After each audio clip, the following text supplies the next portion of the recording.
চিন্তা চেতনাক গভীৰভাৱে আন্দোলিত কৰি অহা এক জাতীয় অনুষ্ঠান হৈছে কাৰ্বি লামে তামেই। বিগত দশকসমূহত কাৰ্বি জনগোষ্ঠীক অধিক গতিশীল আৰু প্ৰাণৱন্ত কৰাত কাৰ্বি লামে তামেয়ে অতি গুৰুত্বপূৰ্ণ আৰু সাগৰ সদৃশ ভূমিকা গ্ৰহণ কৰি আহিছে।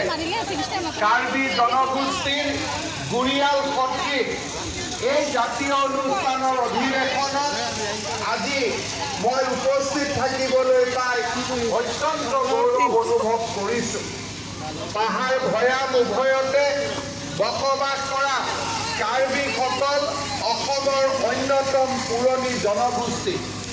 কলাগুৰু বিষ্ণুপ্ৰসাদ ৰাভাই কাৰ্বিসকলক অসমৰ আবিষ্কৰ্তা কলম্বাছ ৰূপে অভিহিত কৰি কৈছিল, কালৰ খুঁটেও তেওঁলোকৰ কৃষ্টি আৰু সভ্যতাক উটুৱাই নিব পৰা নাই। কাৰ্বিসকলৰ অসমীয়া আইৰ প্ৰতি দান সামান্য নহয়।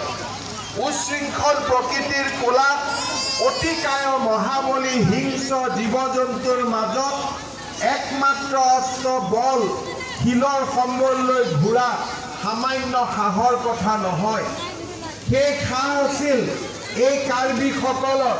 সেয়েহে আজি আদিম অসমীয়া, প্ৰাচীন অসমীয়া কাৰ্বিসকল বৰ্তমান অসমীয়াৰ চিৰ নমস্য আৰু এই কাৰ্বিসকলৰ প্ৰতি আমি অসমীয়া জাতি চিৰ কৃতজ্ঞ।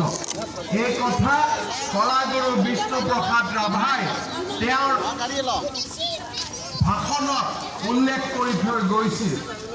কাৰ্বিসকলৰ সুপ্ৰাচীন প্ৰজ্ঞা আৰু বৰ্ণাঢ্য লোক সংস্কৃতি অসমৰ বাৰে